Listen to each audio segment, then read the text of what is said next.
Luego del éxito obtenido por Batman en 1989, varios estudios comenzaron a interesarse en llevar a la gran pantalla historias similares salidas del cómic. Pero no estaban dispuestos a embarcarse aún en grandes producciones o adquirir costosos derechos de personajes que dispararan parte del presupuesto de la película.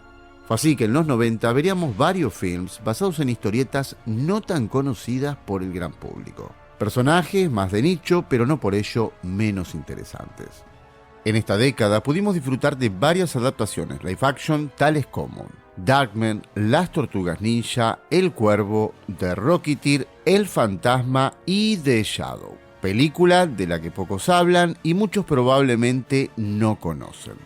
Y estas son justamente las razones por las que me decidí a hacer este video. Comencemos con el personaje. La Sombra fue creado por el escritor y mago profesional Walter B. Gibson para inicialmente ser un misterioso locutor de un programa de radio. Su intervención gustó tanto que Gibson en 1931 lo convirtió en un personaje literario que comenzó apareciendo en novelas y cómics, para luego incursionar en seriales, películas y también radionovelas, en las que llegó a ser narrado por el mismísimo Orson Welles. En todos estos formatos se nos cuentan las aventuras de un justiciero misterioso, oculto tras un sombrero de ala ancha, un largo abrigo y una especie de bufanda de color rojo que cubre parte de su rostro. Combate el crimen en la penumbra, armado con 2 pistolas y poderes mentales. Anuncia su presencia con una risa siniestra, y su alter ego es un sofisticado millonario llamado Lamont Cranston. La famosa frase introductoria de la adaptación radial decía: ¿Quién conoce el mal que acecha en el corazón de los hombres? La sombra lo sabe. Bien, ahora que sabemos algo más del personaje, hablemos de la película de 1994.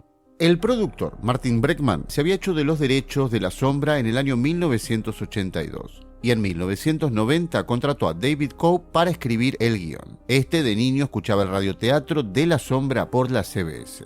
Dato interesante, productor y guionista venían de trabajar juntos en Carlitos Way, dirigida por Brian De Palma, que dicho de paso hubiese sido perfecto para esta película, cosa que no ocurrió. Recién salido del desastre de Highlander 2 mientras trabajaba en Razorback, Los Colmillos del Infierno, el director Russell McKagey se enteró de que Bregman estaba pensando en adaptar La Sombra y pidió participar. El reparto, créanme que es más que interesante. Cope usualmente no escribía con un actor en mente, pero esta vez no fue así. Cuando lo hizo, imaginó a Alec Baldwin como La Sombra. El resto del elenco lo componen John Lone como el villano, Penelope Ann Miller como la chica en apuros. Continuando tenemos a Peter Boyle, Ian McKellen, Tim Curry y Max Wright, entre otros. La película comienza contándonos una historia de origen muy distinta a lo que estamos acostumbrados.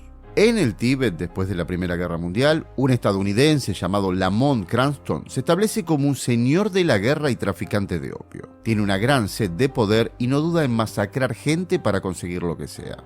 Pero sus actos son interrumpidos cuando es secuestrado por Tulku, un hombre santo con poderes sobrenaturales que le ofrece a Cranston la oportunidad de redimirse y convertirse en un justiciero.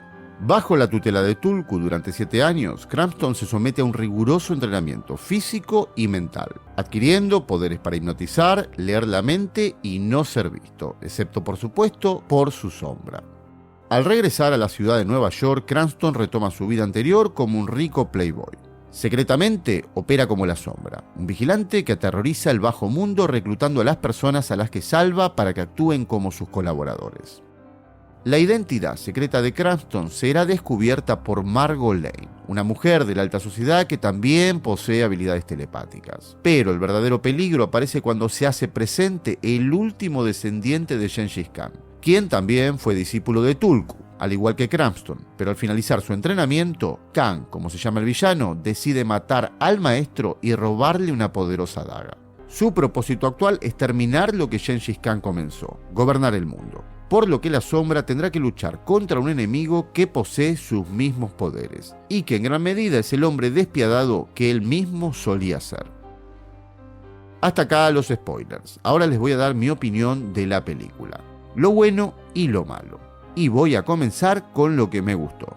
La puesta en escena está muy bien lograda. La ambientación, el vestuario y la fotografía logran crear un ambiente muy particular. Sí es verdad que hay momentos en los cuales parece existir cierta inspiración en el Batman de Tim Burton o el Dick Tracy de Warren Beatty. Pero esto se entiende, porque en definitiva el personaje de Batman al ser creado también tomó algo de la sombra.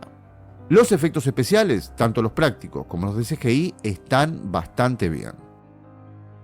La banda musical de Jerry Goldsmith, que acompaña toda la película, contribuye en gran medida a crear esa atmósfera misteriosa y sombría a la perfección. Y lo tengo que decir, al escucharla es verdad que es difícil no pensar en la partitura de Danny Elfman compuesta para Batman, pero esto no le resta crédito. Funcionar, funciona y muy bien.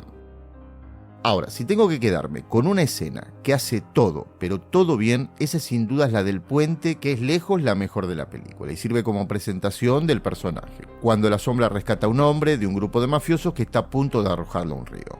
También hay otra muy bien lograda con unos espejos, que recuerda un poco a Operación Dragón. Ahora hablemos de lo que creo no funciona.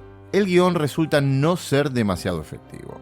La razón, creo entender, que es porque hace un gran homenaje a los seriales de los años 40. Me refiero a una trama simple, algo maniquea y con actuaciones muy exageradas. Aquellos que estamos acostumbrados a este tipo de formatos podemos entender qué es lo que están intentando mostrarnos. Nos dejamos llevar y lo disfrutamos. El público más casual en su momento no lo tomó de esa manera. Recordemos que en esa época se estrenó Batman Regresa, película bastante oscura, y en este caso nos encontramos con un tono muchísimo más descafeinado.